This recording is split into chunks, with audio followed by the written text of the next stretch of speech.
Ouais, il y a eu beaucoup de chemin parcouru et je pense que le nôtre est plus positif que le leur, mais ça n'enlève en rien la qualité de cette équipe qui a beaucoup de très bons joueurs. Je pense qu'ils ont mis beaucoup d'argent cet été et ils ont recruté des joueurs de qualité. Donc ça reste une équipe, même si elle est moins bien classée que nous, qui est très très dangereuse. Et on le voit sur chaque rencontre qu'ils arrivent à mettre en difficulté à peu près n'importe quel adversaire. Donc ce sera un match engagé où il y aura du jeu, je pense.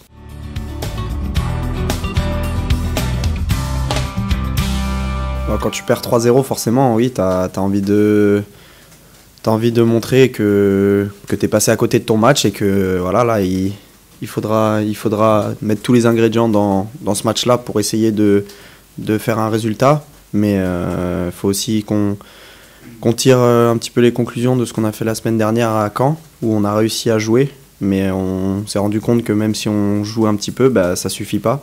Il faut qu'on retrouve un peu notre concentration et contre une équipe comme Lille qui est dangereuse sur tous les aspects offensifs, il faudra se méfier.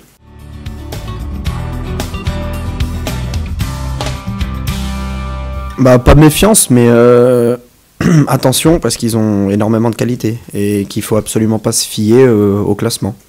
Et c'est vrai, effectivement, quand tu regardes les matchs de Lille, ils sont très dangereux, ils essayent de jouer. Bon, à part contre Paris où ils ont perdu chez eux 3-0, mais je pense que c'était pas vraiment mérité. Et ça montre qu'ils sont capables de tenir tête à des grosses équipes du championnat. Donc il faudra vraiment faire un match solide si on veut espérer quelque chose ce week-end.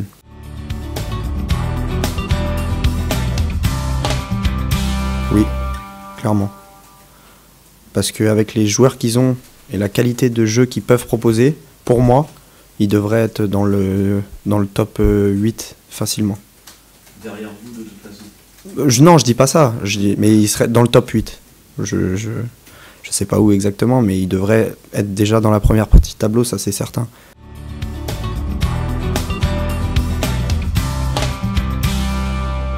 Ouais, ça...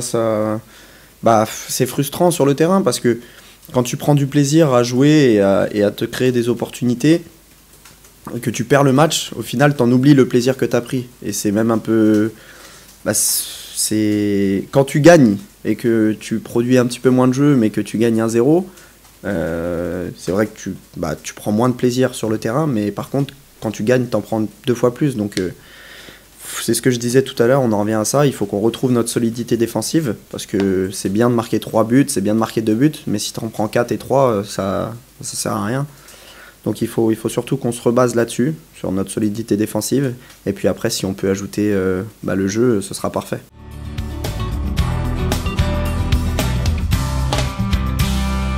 Ça aussi, c'est un aspect qu'il faut prendre en compte, parce que c'est vrai que on en est conscient. En première partie de saison, on a eu un brin de réussite sur certains matchs. Et là, effectivement, on l'a un petit peu moins. Mais je pense que la roue tourne tout le temps et ça va revenir en notre faveur. On sait qu'on a une période un petit peu plus compliquée. Il faut qu'on fasse le dos rond et qu'on essaye d'accrocher le plus de points possible parce qu'il y aura forcément des jours meilleurs.